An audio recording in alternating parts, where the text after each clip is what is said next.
No one has left the mansion, but I've heard nothing within. Denarius may know we're here. I wouldn't put it past him. I could stand to know a little more about this Denarius. He is a Magister of the Tevinter Imperium. There, he is a wealthy mage with great influence. Here, he is but a man who sweats like any other when death comes for him.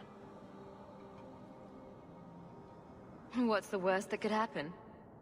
I do not fear death. That does not mean we should be reckless. Alright. We'll help Fenris take care of this dude. And, I believe this is the last of... Well, except for Sebastian, who's essentially a DLC follower. But that still counts. I mean, you can join the party. This is essentially our core group right here. Now, you'd think with Fenris being a warrior that we could kind of replace Aveline with him, and that's not worked out well for me in the past. He's not by any means tanky. Now, it's cool we have some DLC stuff that's specifically for him.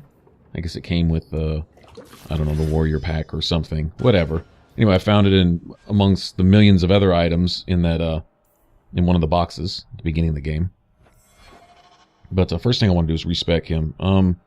Thing about him is basically all of the active abilities in the two-handed warrior tree are all friendly fire. Now, you might want to keep one if you're playing a two-handed warrior. I mean, I do that. I think I keep Scythe, all right, and use it sparingly and wisely and make sure none of my teammates are in the way. Because you get your whole teammate in front of you, you can literally wipe your party with one Scythe, especially once you're doing some pretty good damage. So Fenris pretty much has to rely on basic attacks. I think he can use Pommel Strike, which is good, because Pommel Strike actually allows him to set up my mages for combos. So that's cool. I mean, and we'll definitely have that. And it also leaves points for other things like actives and passives. Now, rather than be tanky, there are some things in the tanky trees which allow him to, rally the troops, battle synergy and stuff like that. So he can essentially be a battery. I mean, he can set up the party with buffs, and he can set up the party for some combos. Like I said, there we have Pommel Strike, and so we can give him that. And that's something, even if it took an extra point, say, in something else, I could give that to him. Trying to trust him with something like Taunt, there'll be a point where that's cool, but overall, he can't really take it. He's never been real tanky, and if you get him tanky, if you just throw everything into Constitution, then you take away what he's really good at, which is doing damage. So he's essentially just a DPS out there. That's the best way I've found to use him. I haven't found a way to give him any real survivability on Nightmare, especially considering you have to take out a lot of his active abilities because he'll wipe the whole party. You'll be in there doing your thing, next thing you know, here he comes with a Mighty Blow or a Whirlwind or something like that, and everybody's gone, it's like, holy crap. But he has some really cool passives, really good sustained abilities and stuff like that. And so he can dish out his share of pain, but I've found keeping Aveline in this is pretty much a must-have.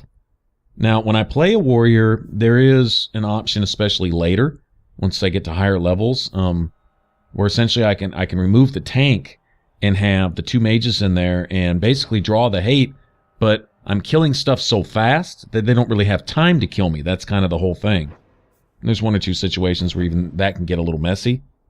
But, with the Berserk and one or two things out of the Reaver tree, but specifically the Berserker tree, it's you can be amazing. And you have your mages casting haste, and you get the speed bonuses from your own abilities and passives and stuff like that. When you factor all that in, the amount of pain that you're able to dish out in a really, really short period of time, playing a Berserker, two-handed warrior, or sword and board, either way, really, it's just amazing. I had really wanted to lean towards that because I think that's the kind of overlooked build, I guess you could say. I've seen a lot on rogues, everything from archers to dual wielding like I'm doing here, and I've seen, of course, a lot of mages and stuff, but not many two-handed warrior Nightmare playthroughs. Not really. Not off the top of my head, I can't really think of many. So I had really wanted to do that just to be, a little different. But this was basically requested, and I was like, well, that's cool, because I really like these builds both equally. They're both fun in different ways. The Berserk one is just Berserk. I mean, it's what I would have liked to have done with my Inquisition warrior, honestly. Having haste and extra speed bonuses and stuff involved here you can make it just a lot of fun to play. You're just a wrecking ball just running through the enemy. But anyway, all right, so we've got him to where he can already set up the mages for a combo, and that's cool, and he can rally the troops, and we'll start giving him stamina regen because he's going to have a lot of sustained abilities active, all right, and so that's going to take up a good portion of his stamina pool. Might want to sink some points into willpower, give him gear that maybe gives him extra willpowers, or, you know, what have you. Like I say, we have this ring here that came with the that came with one of the DLC packs. I don't know which one. And go ahead and give him that. That's fine. That'll work. It's something to start with. And I just happen to have this, found it in a box, I think, while we were fighting those guard pretenders or something, wandering around the city. So it's definitely an upgrade to what he had. And so he can do something. I think he can handle his own. He's just not going to be able to take the heat for very long. He's not going to be able to sit there and tank it. But if Aveline's doing her job, he can get in there and do his thing. I mean, he may not be quite as effective as my main character, Two-Handed Warrior, when I play, but he can still do his thing. Like I say, I've tried to set him up with some survivability, and that's really just not happening. You know, to taunt and, you know, do his share of drawing heat off the mages and stuff, and as soon as he does, you find out he's as squishy as a mage. I mean, basically. Actually squishier. You know, the mages at least have their rock armor and stuff like that.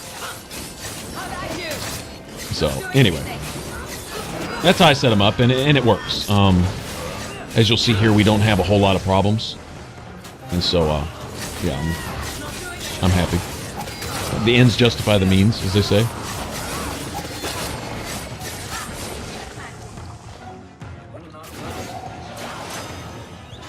Okay, this is another case where, other than maybe a couple of the enemies that can be really nasty, it's just the number of enemies that get you here.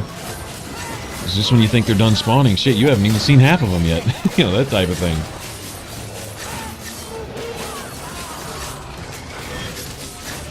One of the downsides to one of these DLC, well, they're not daggers, I guess sickles. One of them, it does, it's like a base spirit damage.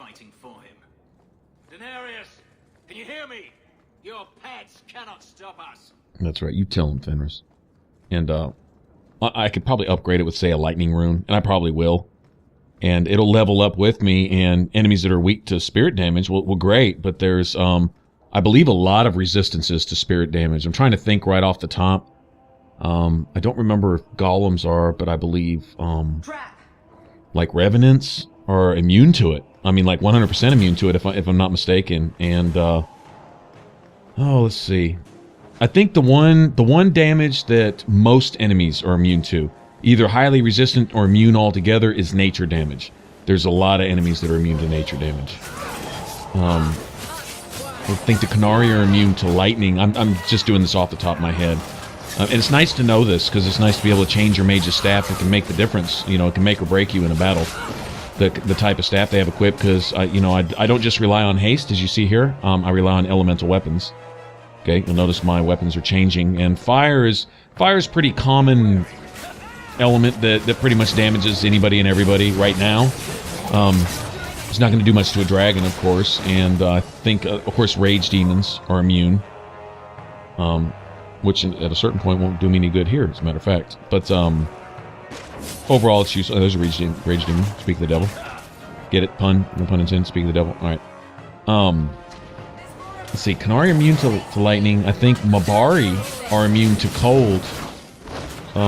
You know, I think the Templars are immune to spirit damage, as a matter of fact.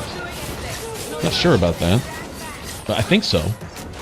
Spiders are immune to nature damage. I think Revenants are immune to spirit and nature or something. Anyway, but like I say, getting familiar with all that actually helps a lot. Might even make just a simple reference chart for myself off to the side, just so I can kind of remember going into a certain area what I'm going to face most of, so I know what to throw into my stuff. The other thing is also understanding what are the common attacks of an enemy. Like the Canari mages are really bad about their lightning. Really bad about lightning. And, oh, you have the Arcane Horrors with their, I think, cold and spirit. I believe are their two primary attacks. Revenants have a nature attack, I think, because they're immune to nature. I think they actually use a nature attack, if I'm not mistaken, that little hand grip AoE thing they do. So I don't know. I don't remember. Anyway, maybe it's a spirit attack, but whatever. Like I say, getting familiar with that stuff helps a little bit. Being properly equipped can definitely make a difference. It can turn almost impossible fights almost easy sometimes. Just changing out a rune here or there, or changing out a staff type or what have you. Oh, I was saying, I could have sworn they were done spawning, but no, here's a few more. And if you just run into this room, assuming you don't even set off the trap, you're just surrounded by all that. 40 shades, a couple rage demons, you know, and just, come on, man. That's just ridiculous.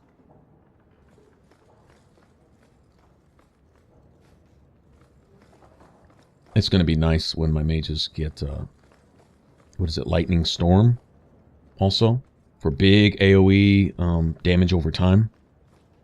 Tank really needs to be doing her job there because enemies don't appreciate that at all. As soon as your mage lets one of those off, the enemies all look at your mage and say, oh yeah, it's on in your life. You won't be doing that again. No? And so your tank really needs to be on her toes.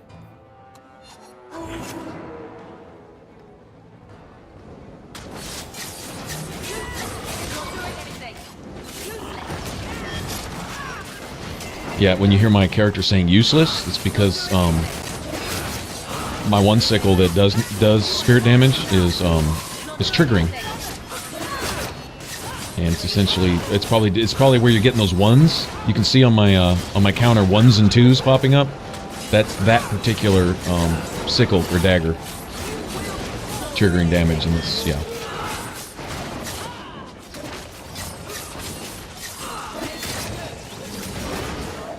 I found a good base physical damage dagger, like the Dalish daggers, which I really like, not just because of the way they look, which I think is just badass, but they're decent, get into higher levels, and they're just random loot. I mean, you find them at a merchant, you know, the elven merchant there, and up in the mountain, he's got them. And grab a couple of those, and well, you can't throw a rune in those. There is the special versions, and one of them, I think it has a base nature damage. All right, so it's got its downside too, but at least you can put runes in that. Right? You can put runes in these too. So I may just, you know, one of them does physical, which is the way I like. The other one does spirit, which I'm not fond of, but I think it has 2 rune slots. So I'm strongly considering maybe making that offhand and throwing just damage stuff in there, or throwing damage, keeping it main hand. And there's a rune that I'll be able to get later, which can increase my overall attack speed by 20% all the time. It's like built-in haste. And that's the sexiest rune in the world for a 2-handed warrior, by the way. If you're going berserk, oh my gosh. And then you throw in your own speed bonus on top of that, and then your mage hits you with haste, and I swear, you are a hamster on crack and coffee zipping all over the battlefield. Rogues too. Same way. Now we fight. Okay, here's another mob. This is why I have my party just wait. I just have them essentially stay on hold through this section here. My dog can actually draw some of the heat. Okay, trying to trigger a mark of death. Is it good? I guess I can't do it till I come in the room. Right, well, I guess I'm just going to help him out here in person. Alright, there we go.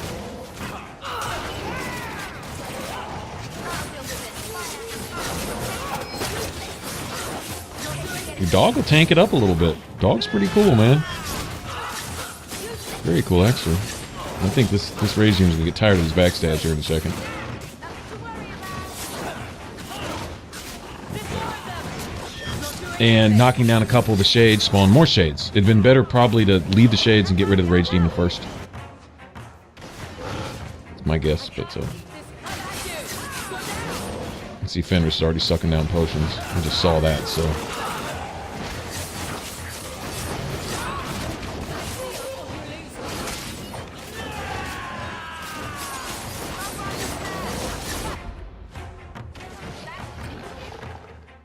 There we go. This little quest here is good for money. Oh my gosh! Come on, man! Seriously? Just when you thought it was over. Now look at what a difference haste makes. Isn't that crazy? I mean, your whole party is attacking such and such % faster. That's amazing. It's well, I don't know if it's underrated, but if it isn't rated as probably the best spell in their whole in their whole repertoire, then yeah, it's underrated. It's definitely a must-have. That and Glyph of Paralysis are just lifesavers. anytime you can get an enemy to stand still and let you hit him, especially considering you can take down enemies fast. Any enemy that allows you a few free hits, that's huge in a fight. Thin out the herd real quick. That should do it. In fact, when I do the Night Lies, I'm tempted to not take Merle. The one thing she doesn't have is Glyph of Paralysis. I mean, she's got other tasty stuff, but that's one thing she doesn't have. So, I was thinking maybe just take Anders and Bethany, who both have that, and that would make things a little more manageable. We'll see. One thing Bethany doesn't have is the Primal Tree, though. That's what she's missing. And Anders has a little bit of both, so he's good.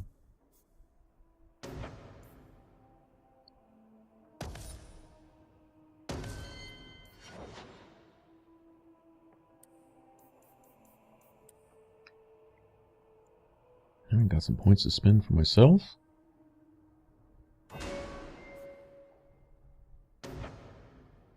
I personally, in my build, I like to put a few more points into the double dagger tree. A lot of players will, I can testify to this, that they'll actually take a lot of those points out later. They've unlocked Assassin and unlocked either Duelist or Shadow or whatever they decide to use. And they'll pull a lot of stuff out of, like, Backstab, Twin Fangs and stuff, and they'll sink it into other stuff. There's a version of Backstab, it's like Backstab's bigger brother in the Duelist tree, I believe. Essentially, it's an across-the-map Backstab. It's if you can see the enemy, you can backstab him type of thing. But that requires investing in that tree. I prefer Shadow for the pure, just brutal amount of extra critical damage you can get out of that, and the fact that basically everything you do becomes criticals. You just become this Shadow, essentially attacking out of stealth or something like it all the time. It's just all over the place in there, and you can stack that with other stuff. We'll see. I mean, you'll see in this build, obviously. I'm going to be showing you as I go how I like to build my Assassin, but I actually use some of the things in the dual dagger tree. Backstab is, you'll notice you see me pull it off a lot. It's tactical and damage. I mean, really, getting behind the enemy where all of your, there's even a passive where you do 20% more damage as long as you're essentially behind the enemy. Well, Backstab puts you there, and if the enemy's, attached to someone else, like, say, Aveline, then you can continue to do your damage from behind, and, it gets to the point where it's just one or two hits, as long as it's a critical, and you're just stacking 20% extra damage on everything you do from there. That's pretty tasty. So, anyway, I like to keep that in there. I like Twin Fangs as an alternate to Assassinate. Assassinate, I pretty much save that for bigger targets. You won't see me use that on anything but other assassins. Oh, there's nothing I love more than getting a nice, tasty combo set up on a Templar Hunter, and then coming up and one-shotting his ass and showing him just how that feels, right? An Explosive Strike, I'll keep that, I used to not be so much in the habit of using it. I'm trying to kind of keep my mind on it a little bit more because it really comes in handy. You can, every once in a while, catch an enemy. I think it's, is it Staggered? Maybe it's Brittle. I don't remember, Staggered or Brittle, but whatever. You catch an enemy like that, hit him with Explosive Strike, and I'm talking a Lieutenant level enemy, and if you don't outright just kill them, you're going to knock them down unless they're a boss, and so, those are nice skills to have. They don't ever really play out in the way that I like to build. I've got room for it. I've got plenty of points to also put into my Shadow tree, and also put into my Assassin tree and get everything that I want. So by the time we're in, around 20 or so, with the DLC, we'll be able to squeeze an extra level or two out of the game anyway. As it is, I'm used to building my character off just the base game and that alone. All right, no DLC, no other stuff. Just taking all the available gold and XP in the game and getting the stuff I need and putting the points exactly where I need them with none wasted, And so if I've got an extra point or two to play with, this is going to be nice. Would have really made it cool to play a warrior, to tell you the truth. Also, I don't think I could do a whole separate playthrough as a warrior, another Let's Play on top of this. A lot of work getting out 100+ episodes for, a series. It's what Inquisition Origins took months, But it's possible, just for funsies, might start a warrior and play through and do some of the key stuff with it and throw a few of those in on the tail end of this Let's Play. If that would interest anybody. If not, I just may do it for myself. I don't think I'll ever get tired of this game.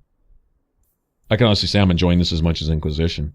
Differently. It's a different type of game. I'm not oohing and awing over every leaf fluttering in the wind, and the fact that I don't see the same tree twice anywhere, I'm not doing an awing over that stuff. But, I am, really just enjoying the gameplay and the story and the way it plays out, and just the narration and everything is cool. Okay, now this guy, key to this, if you ever had trouble here, which I have, so I'm assuming somebody has, or maybe it's just me, but get this guy down ASAP. He does an AoE thing that if you let him get off one or two of those, and he either stun locks or freezes or annihilates the whole party, these shades are going to come make easy work of him. Get him out of the way, and you're good. We'll take these guys out pretty fast. And you keep it up here if you can. Sometimes those shades down there, they won't even realize you're fighting. They won't spawn in, you know. If you move down the stairs, they will. But if you stay up here, a lot of times these guys will wait for you to finish off the mob up here. You go take care of them at your leisure. But either way, just key in immediately. And this is where it comes into play, is assign your party members to attack your target. In other words, enemy target of Hawk, attack. That's the direction. No, it doesn't matter any longer. I assume Denarius left valuables behind. Take them if you wish. I need some air. I guess he's not just looking for Denarius, he's looking for something in particular, too. I don't remember how that plays into his story. I don't remember what trinket or memento or something. Book, maybe? I really don't remember. What's not decent amount of gold. All right, I'll take all that. Plus the gold we picked up off all these demons. It's nice that these demons carry around pocket change, right? And that guy, a little more pocket change. He could have been carrying a little more than that, though, I think. The leaders broke, and some of those demons were carrying more than that. Anyway. But yeah, he's looking for something and someone, and of course this Denarius guy himself, he'd sure like him off his back. Although I don't know that killing him is going to end his problems. And how the hell do you get out of here? Here we go. All right. That's the way we came in, I think. All these doors will open up in a minute. This is about to be Fenris's house, sort of. He'll be squatting anyway. I escaped a land of dark magic, only to have it hunt me at every turn. It is a plague burned into my flesh and my soul. And now I find myself in the company of even more mages. You can speak to me directly. I saw you casting spells inside.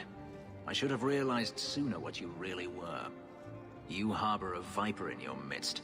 It will turn on you and strike when you least expect. That is in its nature. My sister is stronger than you think. You tell him, sis. I'm not blind. I know magic has its uses, and there are undoubtedly mages with good intentions. But even the best-intentioned mage can fall prey to temptation. And then their power is a curse to inflict upon others. No one's stopping you from moving on, you know. I imagine I appear ungrateful. If so, I apologize, for nothing could be further from the truth. I did not find Denarius, but I still owe you a debt. Here is all the coin I have, as Anso promised. Should you find yourself in need of assistance, I would gladly render it. Are you going to have a problem with my companions? I will watch them carefully if we travel together. I can promise no more. You said Denarius is a magister, but little else. In Tevinter, the Magisters hold all the power. Over the Chantry, over the Imperial Court, over life itself. It is nothing for one to own a slave. Denarius had many, but none he valued so much as me. Then how did you get away? Is it not enough that I did? I carved my path to freedom in blood. I left that life behind, yet his bounty hunters follow me no matter where I go. I will run no longer. Your old master must want something more than just a runaway slave. He doesn't want me at all, just the markings on my skin. They are lyrium, burned into my flesh to provide the power that Denarius required of his pet. And now, he wishes his precious investment returned, even if he must rip it from my corpse.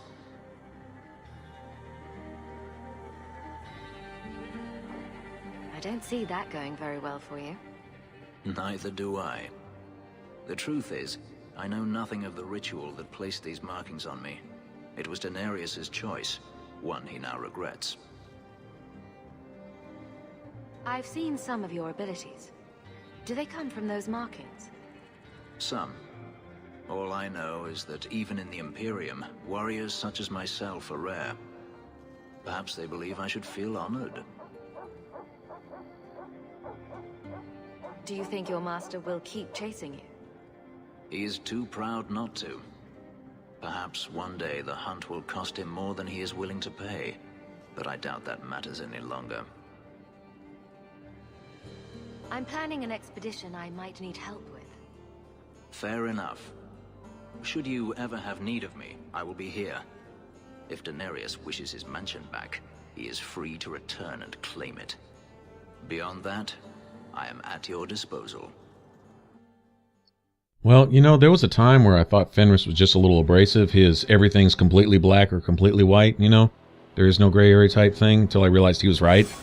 You take his words to the bank. If you know past, present, and future, everything Dragon Age related is that, this is what the mages are. This is what they do.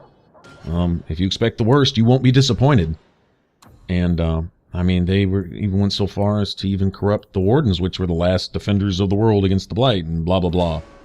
You know, freedom's last defense, or whatever. And, yeah, even they are seduced by magic. It was mages that were binded first to the Elder One, committed to him to do his thing. Call it mind control or whatever. They give themselves up too easily. Just tools, but, you know, that's just people in general, but whatever. Anyway, so his black and white view of it, I mean, you know, when you think about the events that come to pass, well, you can't knock anything he says or the way he feels. I mean, when you see innocent people dying that wouldn't die if it weren't for these people killing them, then you finally go, look, you know, yeah, Fenris, you're right, dude. I kind of see the same things the same way. You know, before I was like, well, you know, you got to have some kind of reason. You got to have, you know, some feelings and this and that. And feelings aside, I don't think the ends justify the means. You know, I want to allow 1,000 people to die to save one mage who's eventually going to turn anyway and kill 1,000 people, him or herself. That's just not fair. It's not right ever. And yeah, I mean, I get it. I get it. I get the way he thinks and feels now. But anyway, you hear me say that a lot. This does bring up something. If it was a Tevinter ritual that made this. That made Fenris somewhat of an arcane warrior, right? Allowed to channel magic through his strength, right? Some way, shape, or form.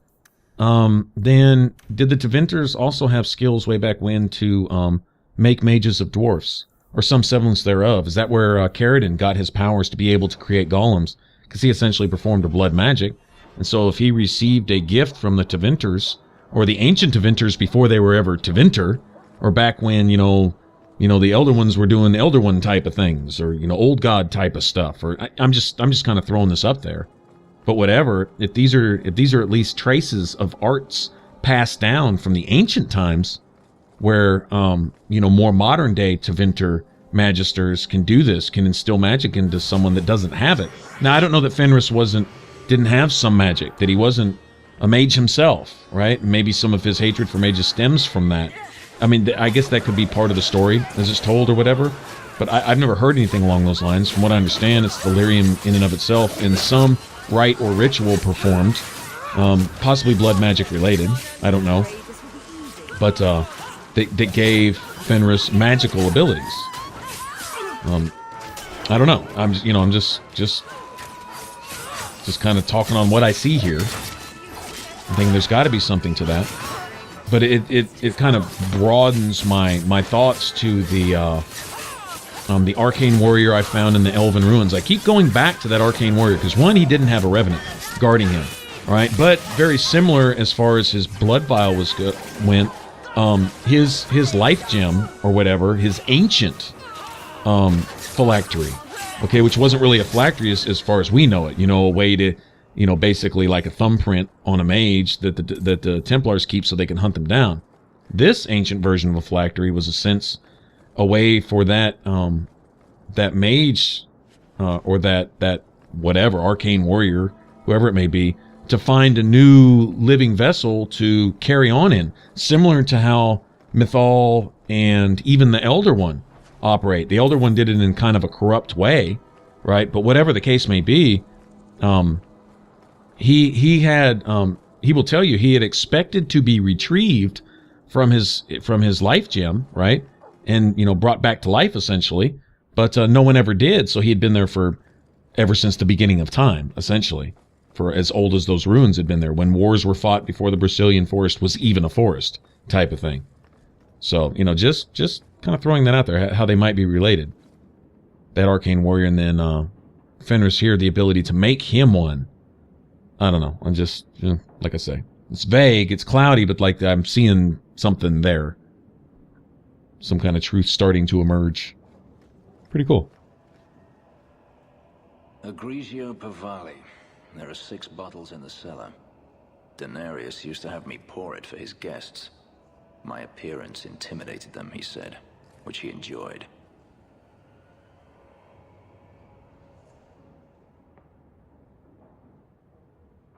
You were his servant as well as his bodyguard. I was his slave. I propped up the furniture when he was so inclined.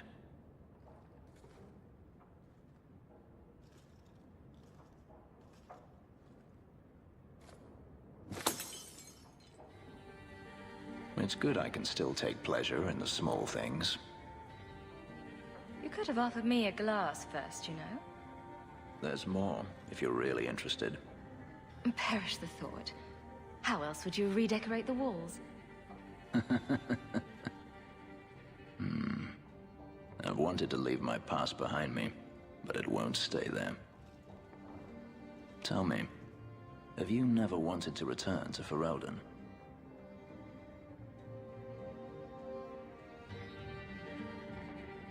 I have no home left to return to. The Blight is over. You could rebuild what you lost. Do you truly not want to? My mother came from Kirkwall. Our heritage is here. Having a place where you can put down roots, I understand. Still, to have the option must be gratifying. Do you intend to keep living here? I haven't decided. For now, it's as good as any other place. I would return to Saharan if I could, but there is no life for me there. Is that where you're from? So I've been told. Were you very young when you left then? Perhaps. You could track your former master down, I assume. I imagine he has returned to Minrathous, though I dare not go near the city while he is alive. No, it is better to wait for him to leave his fortress, fight from a fortified position. I do not expect your help when that day comes, but I would not turn it aside. You've been on the run a long time then. 3 years now. Denarius has a way of finding me. Perhaps it is the markings. Whatever the means, it never takes him long to follow. This is the first time I've given him reason to pause. I suppose there are advantages in numbers. Haven't you sought help before? Hirelings, when I could steal the coin. Never anyone of substance. Until you. Denarius will not give up, however. I await his return. What if he does give up? What then? Then I go to him. I will not live with a wolf at my back. Sounds like the right idea to me. If it comes to that, I doubt it will. Maybe it's just me, but it sounds like you want to stick around. I could see myself staying, for the right reasons. I should thank you again for helping me against the hunters. Yes, you should. Had I known Anso would find me a woman so capable, I might have asked him to look sooner.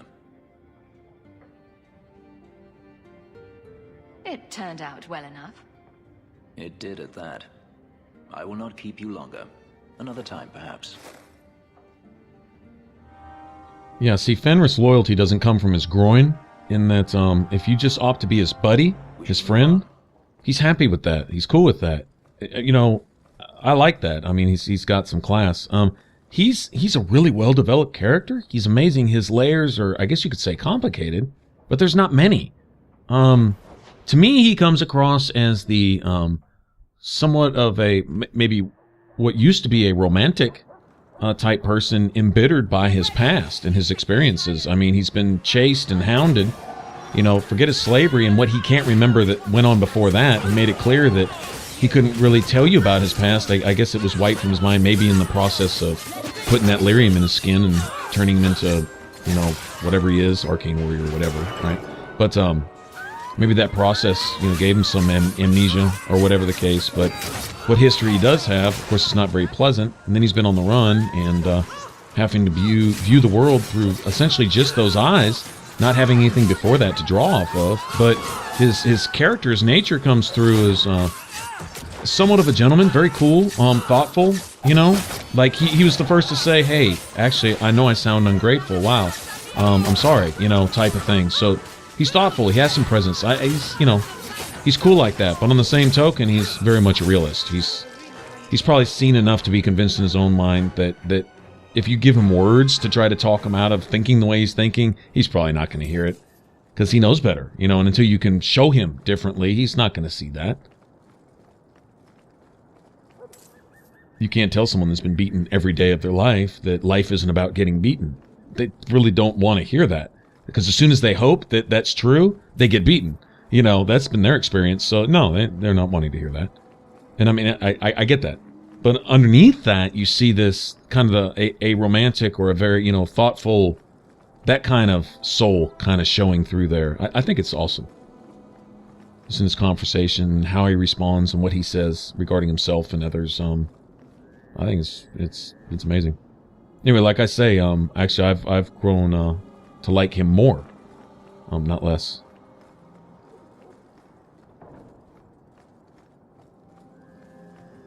All right, maybe we'll get yeah, sweet. All right, we got this mob up here to spawn. I'm not sure which one's actually going to be considered the last one, right? But I have a feeling if we're lucky, we can go back to that spot of the first ambush, not too far from the market, and get another ambush there. Same ambush. If we can get it to repeat, that's a couple hundred extra XP free. Definitely take that. The only downside to having Meryl keeping a lot of buffs active and stuff is she will constantly say, I'm tired. Do you think they're tired? I'm tired, and all that, because she's out of mana. Essentially, she's out of mana, although she's not. As long as she has health, she has mana, but that is the only downside to that. There's a way around that. Have her just keep Blood of the First active, and that's it, and then manually activate everything else. Elemental weapons, all that, but you'll have to do it with each fight. Most of the time. Not always. Sometimes it'll just stay active, and then, you know, it'll turn itself off at a loading screen, but you have to keep your eye on it, and, sorry, that's almost like work to me. I'd rather her do her job as they are, setting tactics, and I'll put up with her talking about being tired all the time. That's fine.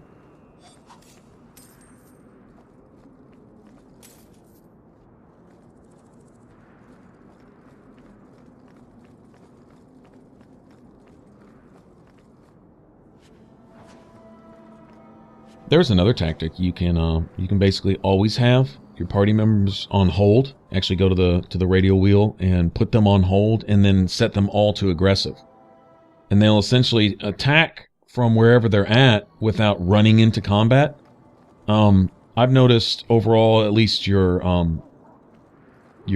mages will stay ranged, okay? And if someone gets close to them, you'll see them run.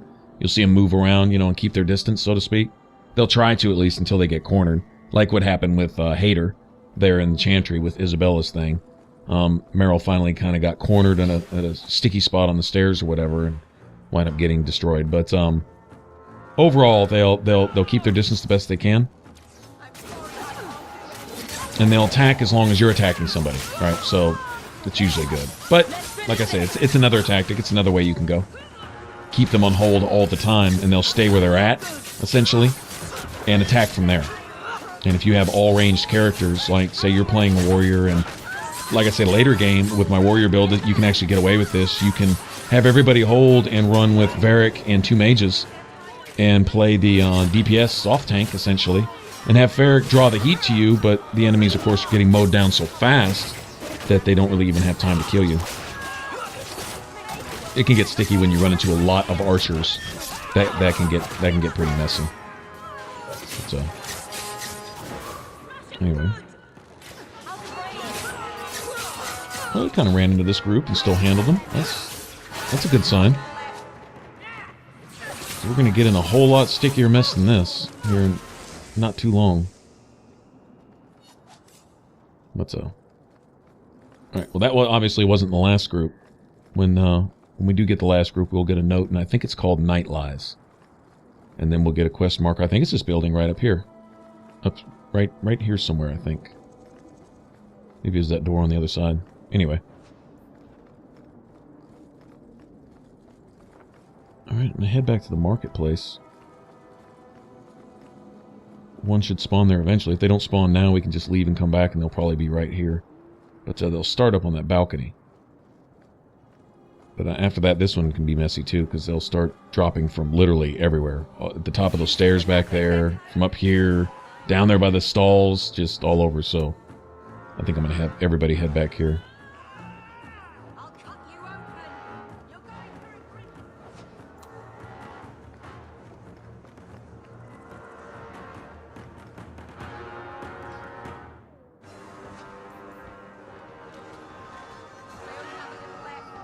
No, my dog's got them all trapped over there.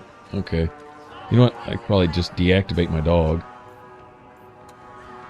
And they'll come running over here, hopefully. But we'll keep at least a good percentage of this mob over there somewhere. There they go. And the leader should be in here somewhere. If this, yeah, in fact, that's the leader right there.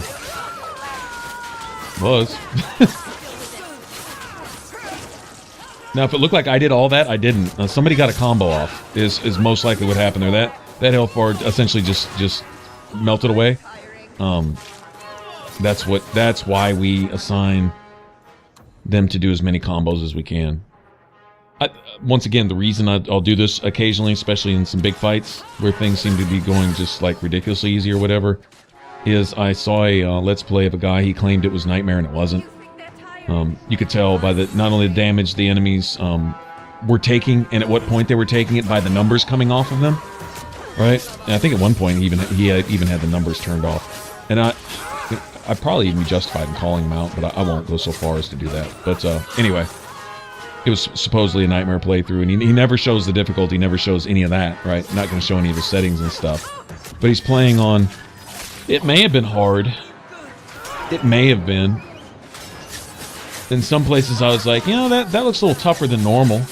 Even though the health bars didn't look maybe as long as they should be at times. And like I say, the enemies when he was getting hit weren't doing the type of damage that I felt they should have been doing.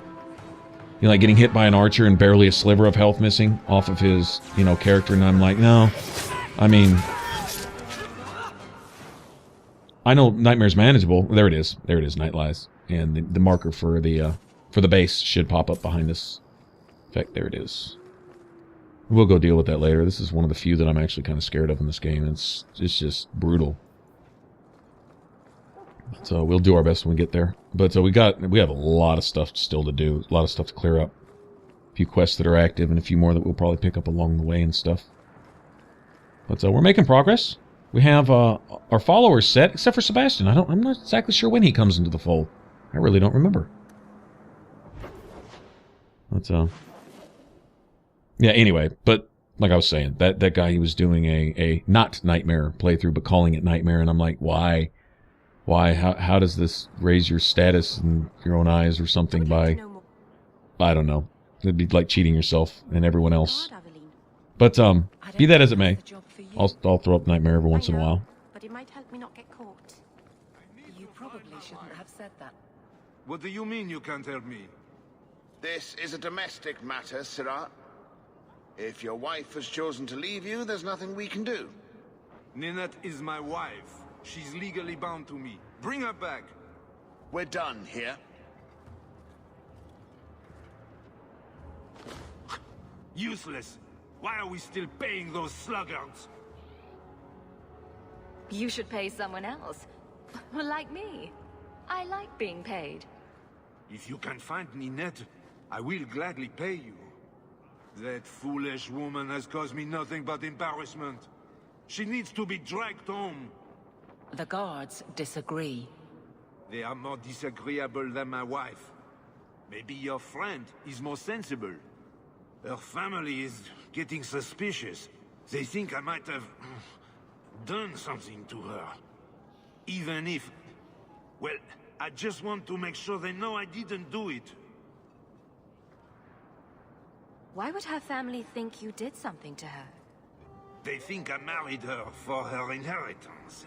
And they know we have been fighting. They believe this is reason enough for me to hurt her. But I swear, on Andraste's pyre, I have done nothing. Do you think Ninette might be in trouble? It's their own doing, gallivanting about with men half her age. Pah! She's just trying to show me I am tied to her purse strings. You're more concerned what her family thinks than what happened to her. Ninette keeps the company of other men, huh? And makes no secret of it. I'll be better off with her gone.